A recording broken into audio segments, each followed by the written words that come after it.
अस्सलाम वालेकुम 7th class, क्या हाल हैं आप लोगों के। आज हमारा फर्स्ट लेक्चर है आप लोगों के साथ एक्सरसाइज 11A। अलजेब्रा बच्चों के लिए थोड़ा सा हार्ड हो जाता है। एक्सरसाइज 11A इतनी हार्ड नहीं है अगर आप प्रैक्टिस करेंगे।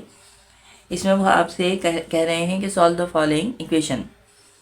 आपके पास इक्वेशन क्या होती है, सबसे पहले इक्वेशन समझ लें, फिर उसको सॉल्व कैसे किया जाता है वो देख लेते हैं। पहला क्वेश्चन आपके पास है 2x + 15 = 19। जहाँ इक्वल का निशान आ जाए उसे इक्वेशन कहा जाता है। जिस लाइन में इक्वल का निशान आ जाए उस लाइन को इक्वेशन कहा जाता है।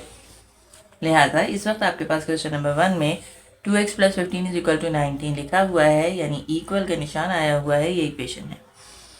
अब जो वो कह रहे हैं कि सॉल्व द फॉलोइंग इक्वेशन, इसका मतलब ये है कि जो भी x y z है उसकी वैल्यू वो पूछना चाह रहे हैं। यानी x y z का मतलब इंग्लिश का कोई सा भी लफ्ज़, इंग्लिश के किसी भी लफ्ज़ को वेरिएबल कहा जाता है। किसी भी लाइन में जो इंग्लिश का लफ्ज़ लिखा हुआ है, यानी जो वेरिएबल है उसकी वैल्यू वो पूछ रहे हैं। वैल्यू को कैसे फाइंड आउट करते हैं, इस क्वेश्चन को सॉल्व करने के तो दो तरीक़े हैं, लेकिन मैं आपको एक तो आसान तरीक़ा है इनिशियली जो तरीक़ा होता है, मगर मैं चाहूँगी कि आप लोगों को वो मेथड आए जो अब आप 7 से निकल कर 8 में जाएं तो वहाँ यूटिलाइज़ कर सकें। इसलिए मैं आपको डायरेक्ट वही मेथड सिखाऊंगी जो कि आपके आगे के हिसाब से यूज़फुल रहेगा। क्वेश्चन है हमारे पास 2x + 15 = 19। ये देखिए, आपको जहाँ भी x मौजूद है वहाँ से x के पास से वैल्यूज़ को हटाना है। अगर x के पास से वैल्यूज़ को हटाना है तो किस तरह से हटाएंगे कि पहले प्लस का 15 हटा दें, और वो किस तरह से कि 2x यहीं रहने दें, 2x यहीं रहने दें। प्लस का 15 हटाना है तो हटाकर कहीं तो लेकर जाना है, यहाँ 19 लिखा हुआ है। प्लस का 15 इक्वल के इस तरफ से हटाकर उठाकर दूसरी तरफ ले जाएं, लेकिन जब 15 दूसरी तरफ जाएगा तो उसका साइन चेंज हो जाएगा। कैसे चेंज हो जाएगा, यानी प्लस में है तो माइनस में हो जाएगा। ये याद रखें कि अगर कोई वैल्यू एक तरफ प्लस में है उसको उठाकर दूसरी तरफ लेके जाएंगे तो वो माइनस में हो जाएगी, और अगर कोई वैल्यू यहाँ माइनस में होती और फिर अगर हम बिलफर्ज यहाँ 15 माइनस का होता और अगर इसको लेकर जाते तो ये प्लस में जाता, लेकिन क्योंकि इस वक्त तो 15 है ही प्लस में तो दूसरी तरफ जाएगा तो माइनस में जाएगा, यानी हम इसका साइन चेंज कर देते हैं। साइन कहते हैं प्लस और माइनस को। तो प्लस और माइनस किस तरह से चेंज होते हैं कि यहाँ से 2x + 15 है, प्लस 15 जब दूसरी तरफ जाएगा तो -15 बनकर जाएगा।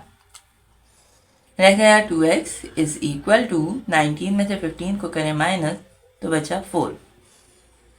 अभी भी x टोटल खाली नहीं हुआ, यानी बिल्कुल अकेला नहीं हुआ। अभी हमने 2x के पास से सिर्फ 15 हटाया है, इस x के पास 2 अभी जुड़ा हुआ है। 2 अगर बराबर में लिखा हुआ है तो इसका मतलब यह है कि 2 मल्टीप्लाई हो रहा है इस x से। अगर कोई लफ्ज़ किसी लफ्ज़ से मल्टीप्लाई हो रहा होता है तो जब हम इक्वल के दूसरी तरफ लेकर जाते हैं तो वो डिवाइड में जाता है, अपॉन में जाता है। यानी x को यहीं रहने दें, इक्वल 4/2। ये बात याद रखें, जो लफ्ज़ एक तरफ मल्टीप्लाई होगा दूसरी तरफ जाएगा तो डिवाइड करेगा। कोई लफ्ज़ अगर एक तरफ मल्टीप्लाई हो रहा है दूसरी तरफ जाएगा तो डिवाइड करेगा, लेकिन अगर कोई लफ्ज़ एक तरफ डिवाइड कर रहा है दूसरी तरफ जाएगा तो मल्टीप्लाई करेगा। बिल्कुल वैसे ही कि प्लस दूसरी तरफ जाएगा तो माइनस बनेगा, और अगर माइनस दूसरी तरफ जाएगा तो प्लस बनेगा। इसी तरह मल्टीप्लाई दूसरी तरफ जाएगा तो डिवाइड करेगा, और डिवाइड दूसरी तरफ जाएगा तो मल्टीप्लाई करेगा। यहाँ देखिएगा x = 2 हमने यहाँ से हटाया और दूसरी तरफ नीचे पहुँचा दिया। यहाँ 2 1 = 2 और 2 2 = 4 आ रहा है। ऊपर बचा 2, नीचे बचा 1। ऊपर का 2 तो दिखेगा, याद रखें नीचे का 1 कभी शो नहीं होता, दिखता नहीं है। ये आपका आंसर है। क्वेश्चन नंबर 2 देखें, हमारे पास है -7x + 2 = 23।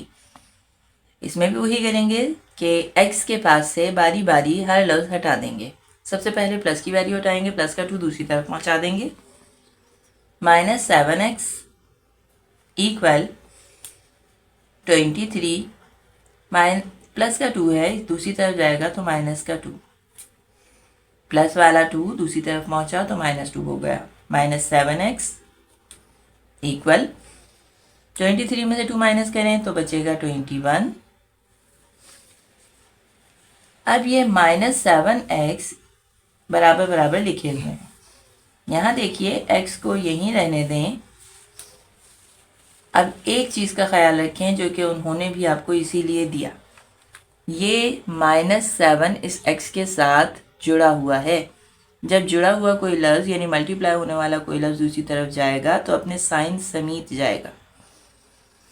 ये -7x + 2 इससे अलग था।